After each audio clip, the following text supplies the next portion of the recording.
Hey everybody, John here, obviously.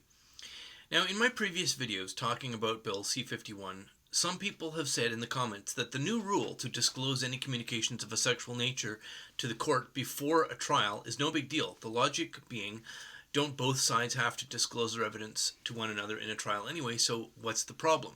But that's in a civil case, where the losing side does not go to jail.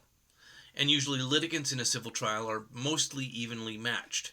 In fact, even where a private person sues a corporation, that is still not an imbalance of power of the scale which occurs when a single person goes against the power of their government. Like a large corporation, the government has almost bottomless financial resources, but a government can also seize property, redact public documents, silence the press, freeze bank accounts, incarcerate or limit the mobility of the individual. By contrast, a large corporation merely has a lot of money. And unlike in a civil trial, in a criminal trial, the defendant is not facing another person or even a resourceful organization. In a criminal trial, the person faces the legal opponent of almost godlike power, being the government. And this is why it is the right of an accused person to reserve their evidence and produce it only when they want to, without the need to reveal it in advance before trial.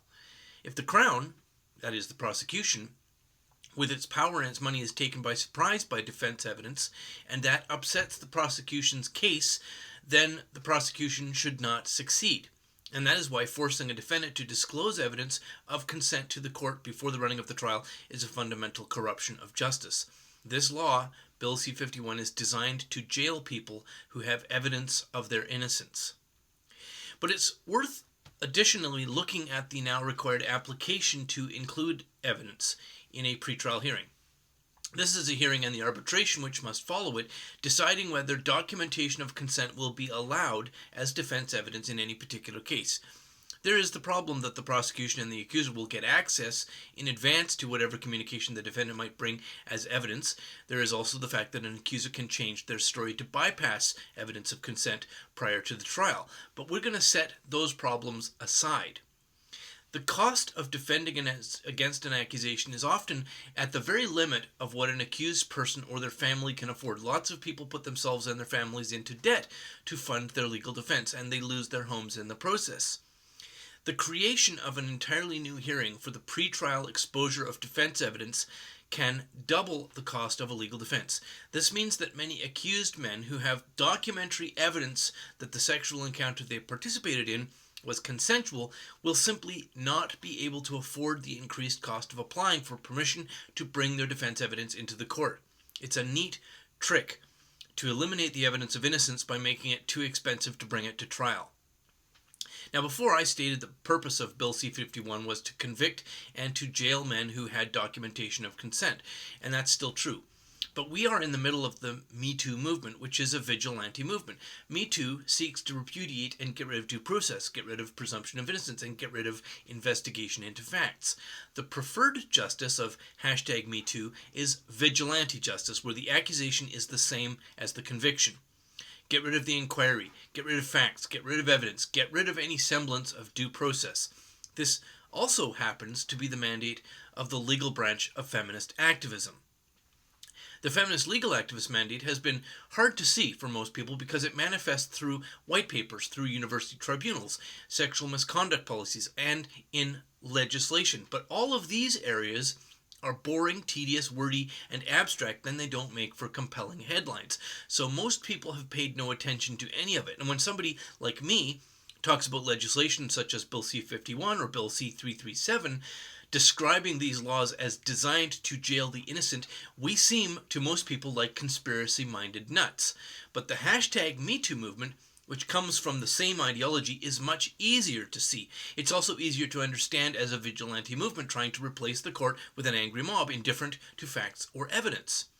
And the creators of the legislation that I've been talking about are the same feminist lawyers and professors who a couple of years ago were grievance study students, activists, dressed up in Value Village used lingerie and marching in parades with placards saying, "Disarm the police and arm the feminists and die all male scum." So we should not be surprised that laws being passed are reformatting our courts into a version of the vigilante ideal that they've been pushing all along.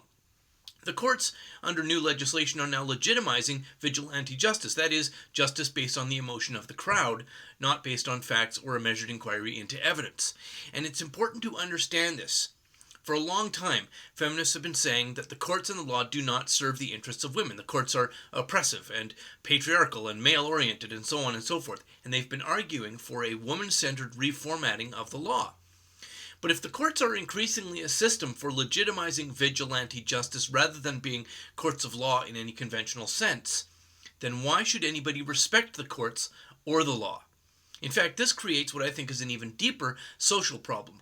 But I don't think I need to convince people listening to me here that feminist philosophy is generally unreasonable, stating it mildly. So although it might be a minority of radicals driving these legal changes, there is also a mainstreaming of the philosophy that these legal changes are based on. And this means that if somebody you're dealing with, or working with, or dating behaves unreasonably, or behaves like a feminist psychopath, rather than such a person being limited in the harm they can do by normal people rejecting their BS, they are now validated and empowered by the court and the government. Now, as a response to this problem, one of the more popular attempts at a workable solution is a growing segregation between men and women. It is, after all, between men and women that the legal and the social landscape is being changed, and where new laws are making it increasingly impossible to mediate disagreement without there being catastrophic and permanent destruction to the lives and the careers of men in such disagreement. And this trend shows no sign of abating or of slowing down. Now, at the same time, feminist activist movements driving these changing conditions of social and legal interaction demonstrate no recognition of the harm they are causing, or that anybody objecting to them can simply walk away. Now, speaking of walking away, MGTOW is one of the possible solutions to the growing problem I've been discussing here. In addition, companies and corporations are now adopting versions of the Mike Pence rule as a way to mitigate financial losses to their business due to the current fashion of letting an empty-of-fact accusation completely derail an employee's life, an executive's life, as well as destroy companies' brand names and products, with no pause for sober investigation into actual facts.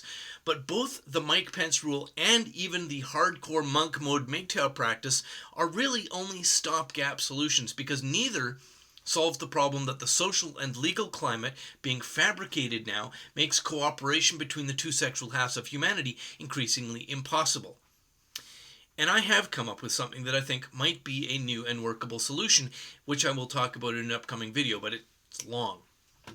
So before I say my usual sign-off, I want to say thanks to everybody who's donated to Lighthouse, some of whom are still using Patreon in spite of Patreon's complete fuckery. We appreciate your support. But for now, the best way to donate to Lighthouse is through our website, which is linked in the low bar of this video. And as always, I say thanks very much for listening. And of course, have a lovely, lovely day.